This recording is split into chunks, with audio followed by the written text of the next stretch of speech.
विजय यादव पूर्व प्रमुख जी, सरताज भाई सरताज जी, राजेश अग्रवाल जी, रविंद्र यादव जी, दिनेश यादव जी, देवेंद्र यादव जी, मोहम्मद साजिद भाई, सूरज यादव, हरिशंकर यादव जी, भाई कादर अहमद साहब, डॉक्टर जिराज जी और समाजवादी पार्टी के तमाम हमारे मंचासीन उपस्थित पार्टी के पदाधिकारीगण, सामने उपस्थित महानगर की और आसपास के क्षेत्र से आई हमारी सम्मानित जनता, सम्मानित बुजुर्ग, नौजवान साथी, बड़ी तादाद में उपस्थित हमारी माताएं बहनें एवं पत्रकार साथियों का आज के इस शुभ अवसर पर मैं आपका स्वागत भी करता हूं, वंदन अभिनंदन भी करता हूं और बहुत ढेरों ढेर बधाई देता हूं समाजवादी पार्टी के पूरे जिले की जिला कमेटी को कि एक शानदार कार्यक्रम कर आपने सिर्फ प्रभारी के तौर पे मुझे ही नहीं बल्कि आज इस भीड़ के इस कार्यक्रम के जरिए मैं मानता हूं लखनऊ तक आपने संदेश भेजने का काम किया है कि बरेली में निश्चित तौर पे जब 27 का चुनाव होगा, और ये बात अध्यक्ष जी ने बिल्कुल ठीक कही,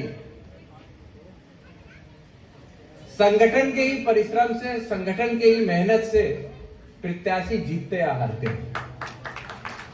प्रत्याशी कोई भी हो, लेकिन अगर संगठन मेहनत कर अपने प्रत्याशी के साथ लग जाता है तो बड़ी से बड़ी लड़ाई भी पार्टी और संगठन जीतने का काम करते हैं। इसीलिए आज इस मंच के माध्यम से जहां आज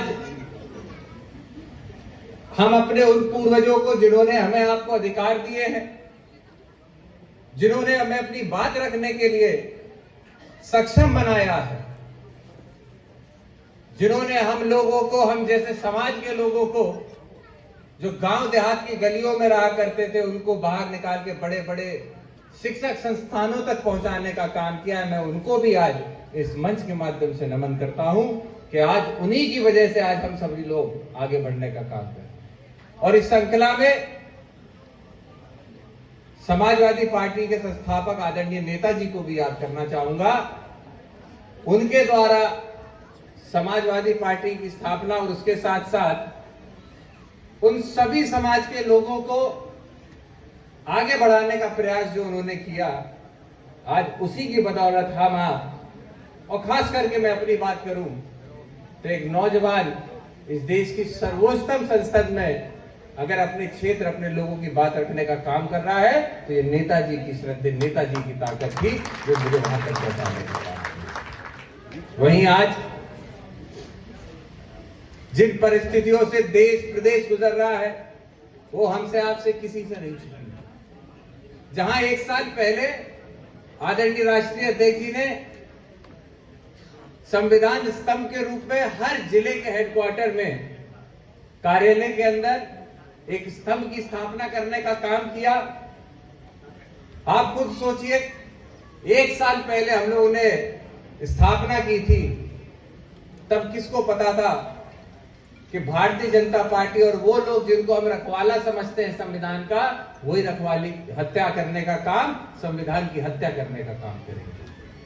और आज एक साल बाद ये दूरदर्शिता है आदरणीय राष्ट्रीय अध्यक्ष जी की कि हम लोगों को वो राह चुनने का, वो राह दिखाने का काम किया जिसकी बदौलत, उस पीडीए की बदौलत आज आपकी समाजवादी पार्टी देश की तीसरे नंबर की सबसे बड़ी पार्टी बनी। तो पीडीए की ताकत से ये बात सही है कि वो सब सीटें जो समाजवादी पार्टी कभी नहीं जीत पाती थी, उनको हमने इस पीडीए की ताकत से जीता है।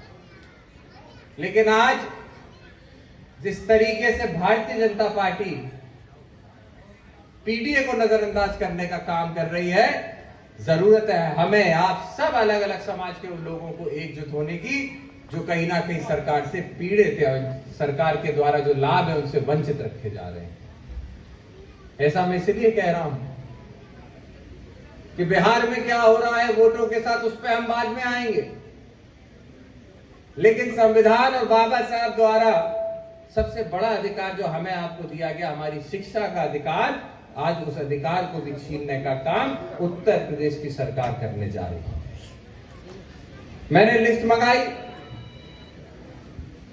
बदायूं लोकसभा के अंदर भी मैंने लिस्ट मंगाई कि कितने विद्यालय ऐसे जिनका मर्जर हो रहा है, और यकीन मानिएगा आप अपने क्षेत्र में भी मंगा के देखिएगा। मैंने तो बदायूं की देखी, और अन्य सांसदों से भी जब मेरी बात हुई तो यही चीज निकल के आई कि खासकर उस क्षेत्र जहां आप पीडीए के लोग ज्यादा पाओगे, वहीं के स्कूलों को बंद करके उनका मर्जर करने का काम भारतीय जनता पार्टी की सरकार कर रही है।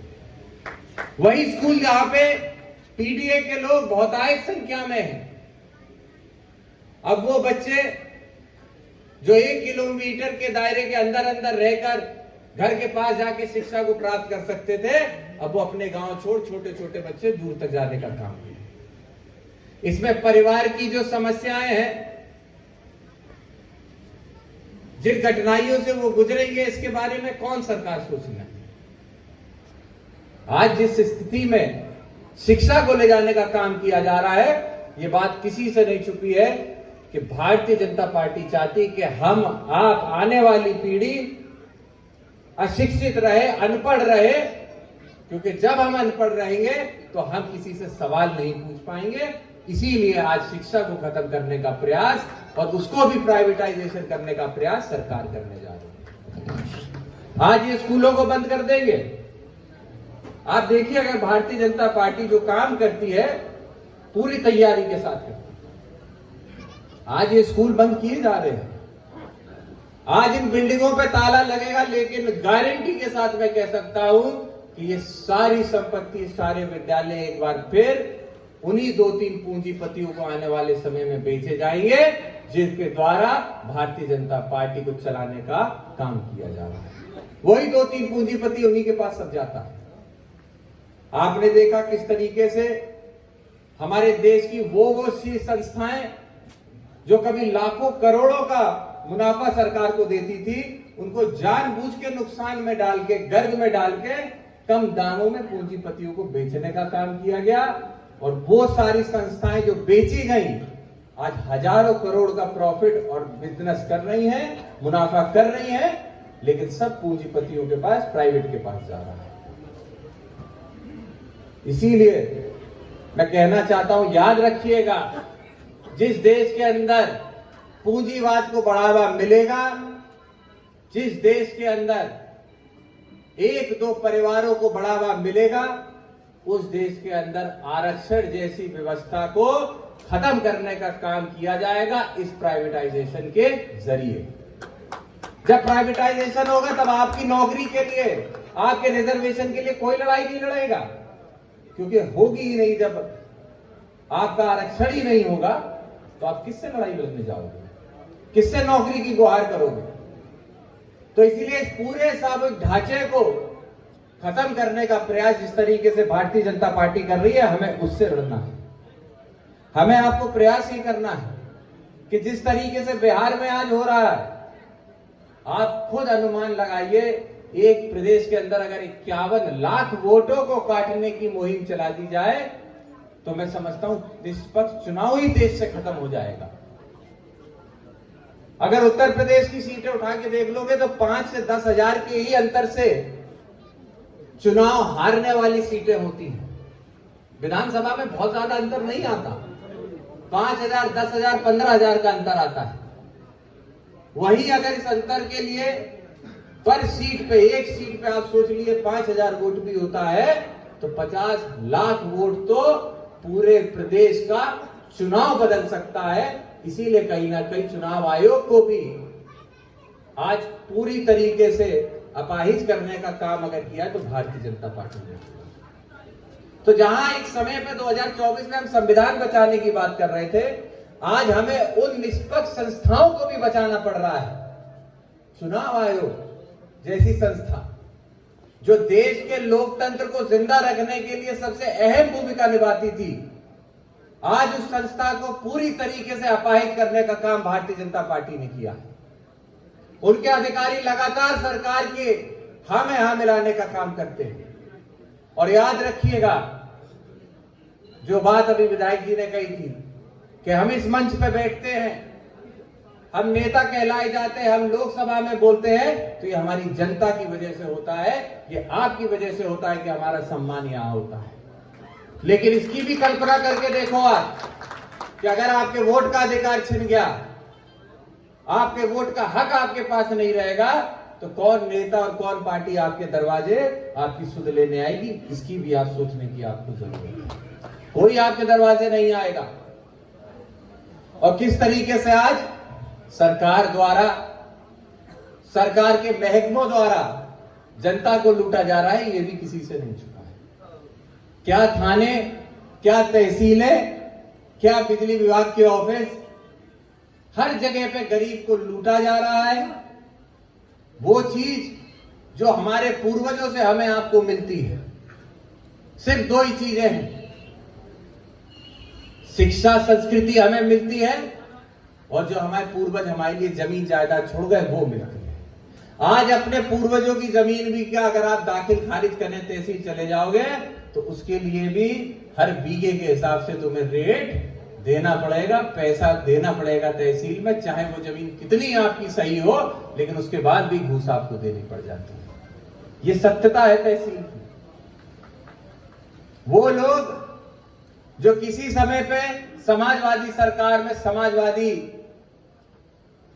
की जो सरकार थी, उससे अधिकारियों को जो भय और डर था, आज वो भय डर पूरी तरीके से खत्म हो गया। किसी समय पे जब आप अपने लिए, अपने लोगों के हक के लिए लड़ाई की लड़ने जाते थे, थाने में जाते थे, तो एक इंस्पेक्टर भी आपको उसे सम्मान बिठाने का काम करता था। लेकिन आज आप लोगों की हैसियत नहीं हो पाती कि आप लोग उस थाने के अंदर घुस पाओ, क्योंकि वही पुलिस, वही दरोगा आज आपसे अभद्रता, और हो सकता है आप ही को जेल में बंद करने का काम कर दे। तो इसीलिए आज हर तरफ से जहां बेरोजगारी बढ़ती चली जाती है, रोजगार नहीं मिलते हैं, वही गांव देहात के किसान के बच्चों के लिए जो सबसे बड़ी रोजगार का अवसर होता था, वो सेना में जाना होता था। यहां सेना प्रकोष्ठ के हमारे कई लोग बैठे हैं, साथी बैठे हैं। इस देश के लिए आप सबने जान दी है, इस देश के लिए आपने वो पीड़ा उठाया है जो शायद है कि कई लोग नहीं उठा पाते। लेकिन आज आपको भी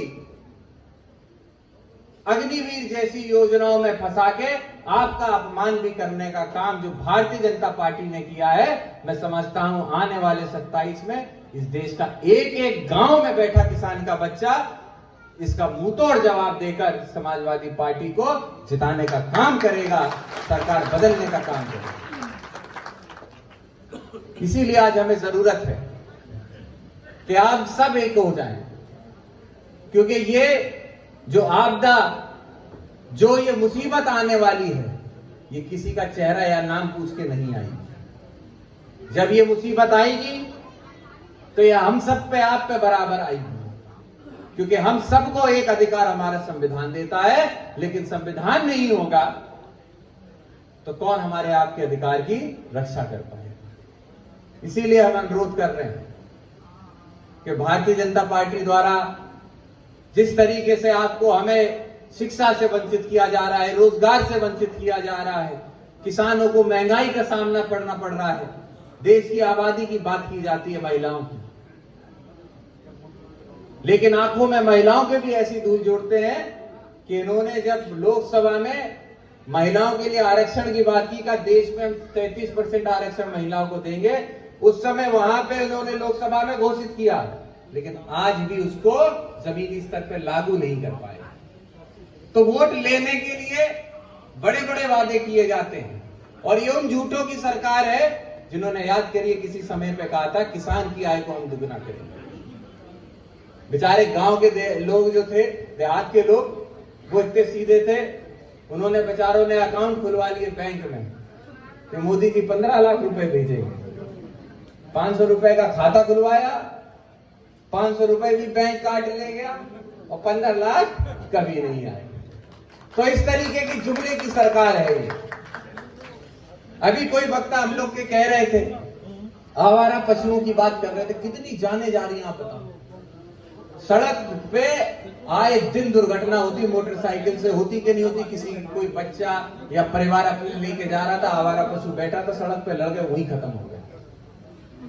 ना उनको कोई मुआवजा है, ना उनकी कोई पूछ है, उनकी कोई सुध लेने वाला नहीं कि ऐसी घटना में आए दिन अगर औसतन निकाला जाएगा तो उत्तर प्रदेश में पर डे कम से कम 50 से 100 लोग ऐसी सड़क दुर्घटना में मरे जा रहे हैं। और उसके बाद किसान रात रात भर अपने खेत को रखा है सोलर, दिन भर खेती करे, रात में टॉर्च लेकर उसी खेत को रखाना पड़ रहा। तो ये सारी समस्याएं हैं। और आने वाली चेतावनी मैं आपको आज बता के जाता हूं, जिस तरीके से हर चीज का निजीकरण किया जा रहा है, अब मेरे किसान भाइयों के लिए एक ही चीज बची है, किसानी, जिसका निजीकरण अभी नहीं हुआ। वो तो आप लोग दिल्ली में किसान बैठ गए जाके, निजीकरण नहीं हो पाया।